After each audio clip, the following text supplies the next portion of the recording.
ETF index mutual funds నేర్చుకుని stock మార్కెట్లో రాణించాలనుకుంటున్నారా? వెంటనే ఈ నెంబర్కి కాల్ చేయండి. నమస్తే, welcome back to Suman TV. ప్రస్తుతం మనతో పాటు ఉన్నారు కెరియర్ గైడర్ శ్రీధర్ గారు. నమస్తే సార్. నమస్తే నవీన. సార్, ఇప్పుడు కాంపిటేటివ్ ఎగ్జామ్స్ అంటారు కదా, పోటీ పరీక్షలు. సో ఆర్ఆర్బి తీసుకున్నా, బ్యాంక్ ఎగ్జామ్ తీసుకున్నా, ఎస్ఎస్సి సీజీఎల్ తీసుకున్నా, అంటే ఒక్కసారి మా వ్యూవర్స్కి ఏంటంటే స్టూడెంట్స్కి ప్రిపరేషన్ స్ట్రాటజీ, అదే మామూలుగా అంటే కొన్ని టాపిక్స్ సేమ్ ఉంటాయి ప్రతి కాంపిటేటివ్ ఎగ్జామ్ కానీ చెప్తా ఉంటారు. రీజనింగ్ కానీ, మెంటల్ ఎబిలిటీ కానీ, ఇవన్నీ చూసుకుంటే ఒక్కసారి ప్రిపరేషన్ స్ట్రాటజీ ఎలా ఉండాలి, దేనిపైన ఎక్కువ ఫోకస్ చేయాలి అంటే? ఓకే, ఎస్, చాలా మంచి క్వశ్చన్ అడిగారు.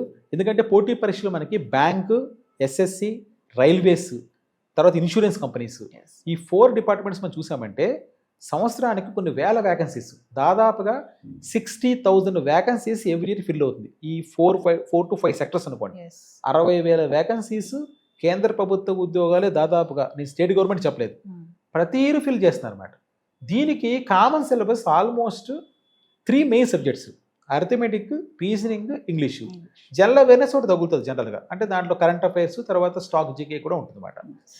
చాలా సింపుల్గా గవర్నమెంట్ జాబ్ సంపాదించుకోవచ్చు అని చెప్తాను. ఎందుకంటే 3 సబ్జెక్టులే కదా అంటున్నాను. మీరు ఒక స్టేట్ గవర్నమెంట్ జాబ్ సంపాదించాలనుకోండి, ఒక ఏపీపీఎస్సీ కానీ లేదా తెలంగాణ పబ్లిక్ సర్వీస్ కమిషన్లో అక్కడ జాబ్ రావాలంటే జనరల్ స్టడీస్ అంటారు. ఒక జనరల్ స్టడీస్ అని పేరు పెడితే ఎన్ని సబ్జెక్టులు నేర్చుకోవాలి మీరు? టోటల్ హిస్టరీ, ఎకానమీ, హిస్టరీ అంటారు, ఇండియన్ హిస్టరీ, మళ్ళీ ఓల్డ్ హిస్టరీ, మళ్ళీ స్టేట్ హిస్టరీ, తర్వాత పాలిటీ, ఇండియన్ పాలిటీ, మళ్ళీ state polity, geography, Indian geography, world geography, తర్వాత మళ్ళీ మనకి స్టేట్ జాగ్రఫీ. ఇక్కడ ఎంత సిలబస్ ఉంది. కరెంట్ అఫైర్స్, మళ్ళీ science and technology, disaster management, మళ్ళీ సపరేట్ ఆప్షనల్స్ తీసుకోవాలి మళ్ళీ వాళ్ళు, ఒక ఎకానమీను, పొలిటికల్ సైన్స్ పేపర్. ఇన్ని చదివితే స్టేట్ గవర్నమెంట్ జాబ్ వస్తుంది. సెంట్రల్ గవర్నమెంట్ జాబ్స్ నేను చెప్పిన బ్యాంకింగ్, ఎస్ఎస్సి, రైల్వేస్లో, వీటిల్లో మీకు మెయిన్లీ 3 సబ్జెక్టులే. 4వది చాలా సింపుల్ సబ్జెక్ట్, జనరల్ అవేర్నెస్ ఉండేది. ఈ అరిథమెటిక్లో ఏముంటుందంటే, పేరే అరిథమెటిక్. అరిథమెటిక్ అంటే డైలీ మ్యాథమెటిక్స్. మ్యాథ్స్ అని చాలా మంది భయపడిపోతారు. మ్యాథ్స్ ఏం లేదు. అరిథమెటిక్ అంటే పర్సంటేజెస్ ఎలా కాల్కులేట్ చేయాలి, టైం, స్పీడ్, డిస్టెన్స్ ఎలా, పైప్స్ అండ్ సిస్టమ్స్, ఇలాంటి లెసన్స్, అవన్నీ డైలీ మనిషి ఉపయోగించే మ్యాథమెటిక్స్.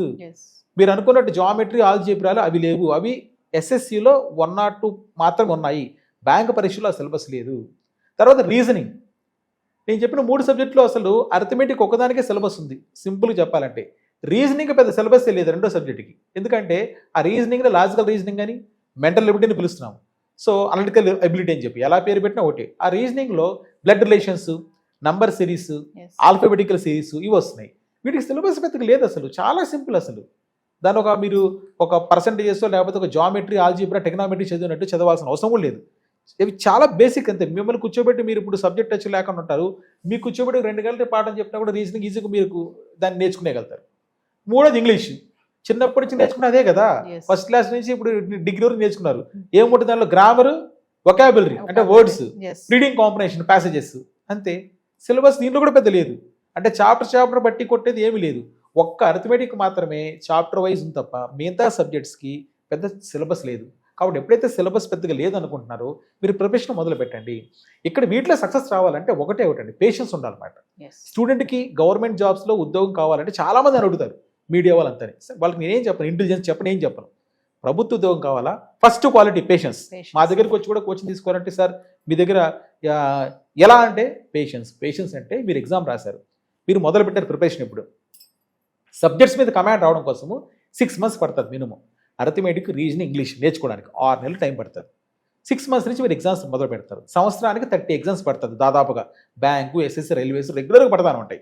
మీరు ఒక 3-4 ఎగ్జామ్స్ రాశారు, రాలేదని చెప్పి వెళ్ళిపోయారు అంతే. మీరు వదిలేసేది అన్నప్పుడే. Don't give up just because of failure. Only 3 attempts, 30 attempts అయినా కూడా నేను ఈరోజు చేరాను కోచింగ్, జాబ్ వచ్చేంత వరకు వదలను ఎట్టి పరిస్థితుల్లోనూ. అది 10 సార్లైనా 20 సార్లైనా అలా అనుకుంటేనే స్టూడెంట్ అయినా పేరెంట్ అయినా వాడు సక్సెస్ సాధిస్తాడు. సో 6 monthsకి మీ సబ్జెక్ట్ మీద మంచి కమాండ్ వచ్చింది. నీకు జాబ్ రావడానికి 2 years పడుతుంది మ్యాక్సిమం, ఒక్కోసారి 3 సంవత్సరాలు కూడా పట్టచ్చు అంతే. 1 year నుంచి 3 years అండి. చాలామంది 1 year లోపలే వదిలేస్తున్నారు, అక్కడ పోతుంది. గవర్నమెంట్ జాబ్ ఆ విధంగా ఎలా ఇచ్చేస్తారు ఎక్కడన్నా కూడా. అలా అనుకుంటే ఎవరన్నా మీరు కూడా నాకు యాంకరింగ్ వద్దు సార్, నాకు గవర్నమెంట్ జాబ్ ఇష్టం అని చెప్పి వచ్చేసి 6 నెలలు కూర్చొని కోచింగ్ తీసుకొని జాబ్ వెళ్ళిపోతారు కదా, అలా రాదు. ఏదన్నా కూడా తొందరగా వచ్చింది అనుకో, తొందరగా ఎగిరిపోతుంది. కొద్దిగా కష్టపడి చేస్తేనే వస్తుంది. కాబట్టి పేషెన్స్ పెట్టుకొని 1 year నుంచి 2 years or 3 years అంతకుమించి ఏం పట్టదు. మ్యాక్సిమం బాగా చదివితే 1 year లోపల నువ్వు జాబ్ వచ్చేస్తుంది. ఈ ఓపిక ఉంటే చాలు. అటెంప్ట్స్ కొద్దిగా ఎక్కువ చేయండి, ఫెయిల్యూర్ అయినా కూడా రాయండి. మొదటిసారి మీకు 100 మార్కులు పెట్టారు పేపర్, దానిలో 14 వచ్చింది, 20 వచ్చింది మీ మార్క్స్. నెక్స్ట్ ఎగ్జామ్లో 30, 40, 50, ఆ 100లో కట్ ఆఫ్ కూడా ఒక 75, 80 క్వశ్చన్స్ పెట్టాడు అనుకోండి, 80 మార్కులు. సో మీరు ఒక 1 year తర్వాత 70, 80కి వచ్చేస్తారు. ఇలా సాధించవచ్చు. పోటీ పరీక్షలకి ఎన్ని గంటలు చదవాల్సి మామూలుగా అందరూ అంటారు అవును. 18 గంటలు చదవాలి పోటీ పరీక్షలకి అంటా ఉంటారు ఆ వాడింటే భయపడిపోతారు. అవును. నిజంగా సార్, చాలా మంది అమ్మో 18 గంటలు ఎక్కడ చదువుతాం మనము, అవును. పిచ్చోలో అయితే మేము పిచ్చోళ్ళు అంటారు. అయిపోతాం. అంటే మామూలుగా మిమ్మల్ని అడిగితే ఏం అవును. చెప్తారు? ఏం లేదండి, అసలు అలాంటి పని లేదు. అసలు అన్ని రకరకాలుగా యూట్యూబ్లో వీటిలో కూడా వచ్చేసి ఏది వినాలో తెలియలేదు. నేను 20,000 మంది ట్రైనింగ్ ఇచ్చాను, బ్యాంకు, ఎస్ఎస్సి, క్యాట్, 18 సంవత్సరాల ఎక్స్పీరియన్స్. దీనిలో నేను గమనించింది ఏంటంటే స్టూడెంట్ అన్ని గంటలు చదవాల్సిన పని లేదండి. యాక్చువల్గా ఒక 6 hours చాలంతే. మీరు ఎన్ని గంటలు చదివారు, క్వాంటిటీ వేస్ట్, క్వాలిటీని చాలా ఇంపార్టెంట్. క్వాలిటేటివ్గా ఎంత ప్రిపేర్ అయ్యారు. సో ఈ వైల్డ్ గూస్ చేయదండి, గుడ్డెద్దు చేలో వేసినట్టు చేయకూడదు. మీరు ఏ పోటీ పరీక్ష అయినా కూడా ప్రీవియస్ ఇయర్ క్వశ్చన్స్ బాగా ప్రాక్టీస్ చేయాలి. ఒక 6 hours పైన పట్టదు మీకు ప్రీవియస్ ఇయర్ క్వశ్చన్స్. నేను చెప్పిన అరిథమెటిక్లో సిలబస్ అంతా నేర్చుకోవడానికి మాక్సిమం అంటే మీకు 100 గంటలు పడుతుంది. కాన్సెప్ట్స్ అండర్స్టాండ్ చేసుకోవడం కోసం 100 hours. అంటే డైలీ కానీ మీరు ఒక 3 గంటలు వేసుకుంటే ఒక నెలకే ఆ కాన్సెప్ట్స్ మీద మీకు ఐడియా వస్తుంది. దాన్ని ప్రాక్టీస్ చేయడం కోసం ఒక 3-4 నెలలు పెడతారు. అండర్స్టాండ్ చేసుకోవడం తక్కువనే పడుతుంది, ప్రాక్టీస్ నెక్స్ట్ ఉంటుంది అనమాట. సో అలా తీసుకుంటే రోజు ఒక 5-6 గంటలు పెట్టుకోండి చాలు మీరు. లేదా మీకు ఓపిక ఉందనుకోండి, ఇంకోటి 6 hours నేను చెప్పడం లేదు, మీ కెపాసిటీ 10 గంటలు చదవండి పర్లేదు. ఎంత కెపాసిటీ ఉందో అంతవరకు చదవండి. ఇంత చదవాలి 12 గంటలు 15 గంటలు చదవాలని ఒక బెంచ్ మార్క్ అయితే ఎక్కడ లేదు. చాలా మంది క్యాజువల్ ఉంటారు, మా దగ్గర నేను చూసిన వాళ్ళు 2-3 గంటలు చదివారు, వాళ్ళు జాబ్ వచ్చేసింది. ఇంకోటి ఓవర్ కుస్తీ పడుతుంటాడు, రాత్రి వాడికి రాదు. ఎందుకంటే వాడికి ఒక ప్లానింగ్ లేదు, స్ట్రాటజిక్గా చదవడం లేదు, సైంటిఫిక్ ప్రిపరేషన్ అంటాం, శాస్త్రీయంగా సన్నద్ధత కావాలన్నమాట. ఏ క్వశ్చన్స్ చదవాలి, దాని షార్ట్ కట్స్ ఏంటి.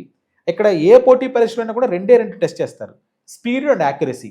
అంటే మీకు క్వశ్చన్ ఇచ్చిన అనుకోండి, మ్యాథమెటిక్స్ క్వశ్చన్, నాకు కూడా ఇచ్చిన మ్యాథ్స్ రాదు, క్వశ్చన్ ఇచ్చిన అనుకోండి, నాకు ఆ ప్రాబ్లమ్ సాల్వ్ చేయడానికి 3 నిమిషాలు పడుతుంది. కానీ ఎగ్జామ్లో మీకు బ్యాంక్ ఎగ్జామ్లో కేవలం దాన్ని ఒక 30 seconds లోపలే సాల్వ్ చేయాలి. Time matters.